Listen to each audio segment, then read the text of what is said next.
G'day everyone, welcome back to another episode of the Weekly Bees. And this week, welcome to the bookstore. I've got a lot of books here today, but it's for a reason, because the question today is, how do you handle conflict in a team without derailing progress? Very interesting, because all of these books, Change Engineer, Jim Collins' Good to Great, actually even this one by Paul Polman about net positive, and that is all about addressing perceived areas of conflict, having robust debate about what we should or shouldn't be doing without it derailing going forward and progressing and growing an organization and its people, to be honest with you. So, and the key thing that all of these talk about, in actual fact, is the use of feedback and crucial conversations.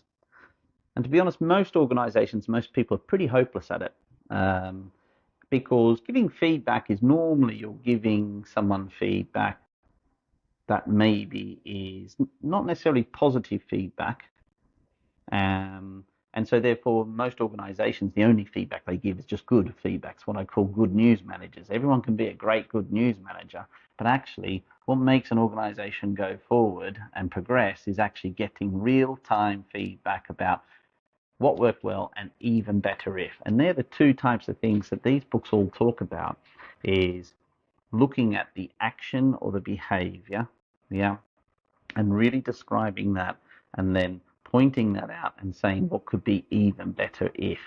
And I think if we get that in our minds, that's how you can really handle conflict and also giving feedback within an organization. In the sports world, no one thinks twice about giving immediate feedback straight after a running race or after a swimming race, saying your stroke rate wasn't fast enough or your head wasn't straight enough. We never do that in business for fear, actually. But in actual fact, those organizations that create a model around how to have a crucial conversation and how to give feedback are the ones that actually perform so much better.